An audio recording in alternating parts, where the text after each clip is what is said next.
Hello dear all, welcome to our channel Smart Indian Model School. Smart Indian Model School present Smart Indian EduFun classes.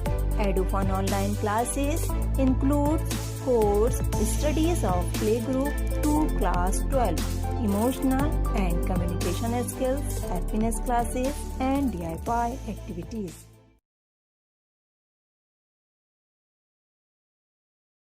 Hello बच्चों, we are studying chapter 9 biomolecules of class 11th and we have completed our 3 biomolecules that are proteins, carbohydrates and lipids. Now we are studying nucleic acid and today we will continue that nucleic acid. We have completed polynucleotides and their roles up to their roles of nucleotides. Now we will study the secondary structure of nucleic acid. Before starting the secondary structure of nucleic acid, we need to know about the base pairing model of Watson and Crick. So let's start. So before starting the actual base pairing model, we need to know what base pairing interaction is about. So for that we need to understand the secondary structure of nucleic acid first. What are these structures? हमने पढ़ा that nucleic acids are what? These are polynucleotides और polynucleotides के जो polymers हैं वो आपके nucleotides होते हैं.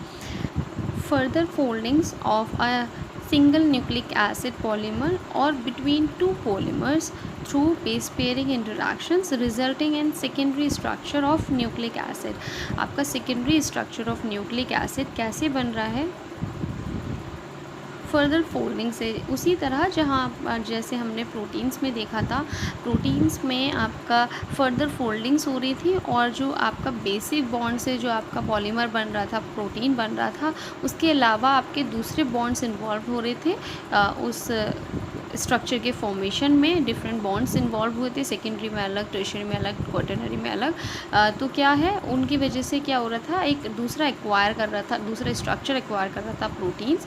उनको हमने सेकेंडरी, टर्शियरी और क्वाटरनरी अलग अलग नेम दिए. ऐसे ही यहाँ पर क्या है, आपका न्यूक्लिक एसिड है. अच्छा, न्यूक्लिक एसिड हमने देखा था क्या होता है, आपका न्यूक्लियोटाइड पॉलीन्यूक्लियोटाइड है. हमने पॉलीन्यूक्लियोटाइड पढ़ा था, आपका फॉस्फेट ग्रुप अटैच था शुगर से और शुगर अटैच था आपका किससे, नाइट्रोजनस बेसिस से. यही आपका क्या था, नाइट्रोजनस बेसिस, यही था.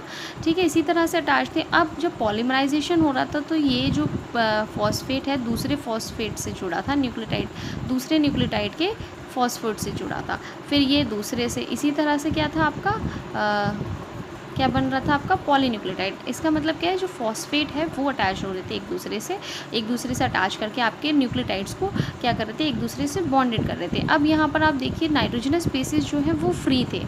अब जब आपका सेकेंडरी स्ट्रक्चर न्यूक्लिक एसिड बनाता है, इसी तरह से आपका जो दूसरा स्ट्रक्चर है वो भी क्या करेगा, आपका नाइट्रोजनस बेसिस जो है फ्री रखेगा और इन्हीं के बीच में जो पेयरिंग होती है, इस नाइट्रोजन इस वाले पॉलीन्यूक्लियोटाइड के और इस वाले पॉलीन्यूक्लियोटाइड के नाइट्रोजनस बेसिस के बीच में जो बॉन्ड फॉर्मेशन होता है या फिर पेयरिंग होती है, उसे ही हम क्या कहते हैं, base pairing interaction.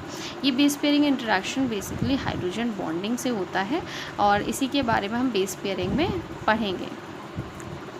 Standard base pairing, standard base pairing कहते हैं इसको, जिन्हें आपके James Watson and Francis Crick ने, इन दोनों ने ही क्या है, बेस पेयरिंग इसका मॉडल जो है वो प्रपोज किया. आपका जो बेसिकली जो डीएनए है आपका, उसका मॉडल भी आपके वाटसन एंड क्रिक ने ही क्या किया था, प्रपोज किया था. और यहाँ पर बेस पेयरिंग के बारे में भी इन्होंने ही बात की थी. इसको हाइड्रोजन बॉन्डिंग बेस पेयरिंग भी कहते हैं क्योंकि हाइड्रोजन बॉन्ड ही इन्वॉल्व हो रहे हैं. In the Watson Crick DNA base pairing model, purines always binds with the pyrimidine.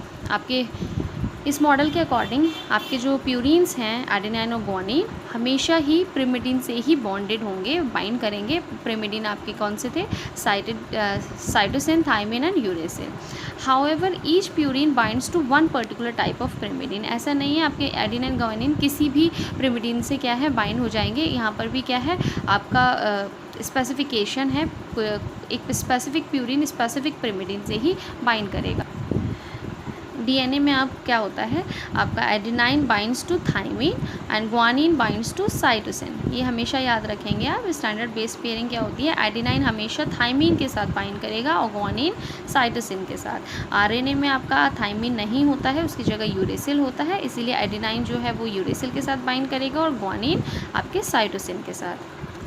These base pairs refers to as complementary base pairs। In pairs को क्या कहते हैं, जब एडेनाइन यूरेसिल या एडेनाइन थाइमिन ग्वानिन साइटोसिन जब bond कर जाते हैं AT या GC, इनको क्या कहते हैं, कॉम्प्लीमेंट्री बेस पेयर्स। मतलब आपका कॉम्प्लीमेंट्री ही बेस पेयर, इसका जो पेयर है वो A का पेयर क्या है T, ये दोनों ही पेयर हैं, आपका A C के साथ नहीं पेयरिंग करेगा। तो ये जो क्या है आपके complementary base pairs. These the base pairs are bound together by hydrogen bonds. हमने बात की हाइड्रोजन बॉन्डिंग से होती है। The number of hydrogen bonds differs between the base pairs. जो हाइड्रोजन बॉन्ड्स हैं वो ऐसे नहीं है सिंगल हाइड्रोजन बॉन्ड से दोनों ही बॉन्डेड हैं, दोनों में ही क्या है डिफरेंट नंबर्स इन्वॉल्व हैं। जैसे आपका एडेनाइन थाइमिन के साथ 2 हाइड्रोजन बॉन्ड्स के साथ बाइंड करता है और जो ग्वानिन है वो 3 बॉन्ड्स इन्वॉल्व करता है, हाइड्रोजन बॉन्ड्स आपके साइटोसिन के साथ बाइंड करने के लिए। इसी को क्या कहते हैं, स्टैंडर्ड बेस पेयरिंग। आपका A डबल आपका 2 हाइड्रोजन बॉन्ड के साथ T के साथ करेगा और G जो है 3 हाइड्रोजन बॉन्ड के साथ C के साथ बाइंड करेगा। ये क्या है आपके स्टैंडर्ड बेस पेयरिंग। अब क्या है पोजीशंस देख लेते हैं हम, कैसे 2 बॉन्ड्स बन रहे हैं और कैसे 3 बॉन्ड्स बन रहे हैं। आपके एडेनाइन में जो 6th पोजीशन है वो आपकी क्या होगी, थाइमिन के 4th पोजीशन से करेगी बाइंड, और 1st पोजीशन जो है वो 3 पोजीशन से। इनको हम अभी स्ट्रक्चर्स के थ्रू देखते हैं। This is what adenine and this is thymine structure. आपका थाइमिन के 6th पोजीशन पे क्या प्रेजेंट होता है, अमाइनो ग्रुप प्रेजेंट होता है उसका आपका, और जो आपका थाइमिन है उसके 4th पोजीशन पे क्या है आपका, आप हमने देखा था वो अटैच्ड है, ऑक्सीजन अटैच्ड है। इन दोनों के बीच में हाइड्रोजन बॉन्ड होगा 6th एंड 4th। दूसरा बॉन्ड कहाँ बन रहा है, 1st एंड 3। आपका एडेनाइन का 1st पोजीशन से और आपके थाइमिन की 3rd पोजीशन, यहाँ पर दूसरा बॉन्ड क्या है फॉर्म हो रहा है, तो 2 हाइड्रोजन बॉन्ड्स हो गए। ऐसे ही ग्वानिन और साइटोसिन के बीच में 3 बॉन्ड्स होते हैं, उनको भी देखिए। 6 और 4 सेम उसी की तरह आपका एडेनाइन थाइमिन की तरह है। आपका 6th पोजीशन का 4th पोजीशन के साथ एक बॉन्ड फॉर्मेशन होगा, 1st का 3 के साथ, एंड जो 3rd बॉन्ड होगा वो आपका 2nd पोजीशन पे आपका क्या ग्वानिन में अमाइनो ग्रुप प्रेजेंट होता है, उसका आपके साइटोसिन के 2nd पोजीशन के साथ क्या होगा बॉन्ड फॉर्मेशन होगा। इस तरह से आपके 3 हाइड्रोजन बॉन्ड क्या होंगे फॉर्म होंगे ग्वानिन और साइटोसिन के बीच में।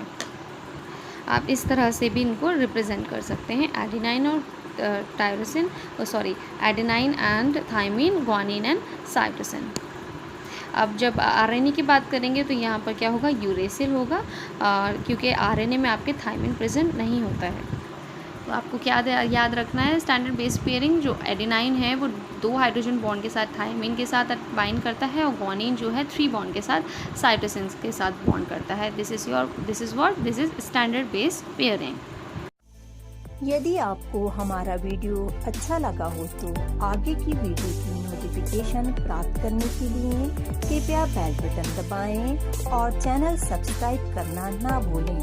Please subscribe our channel of Edufun classes. Thank you for watching.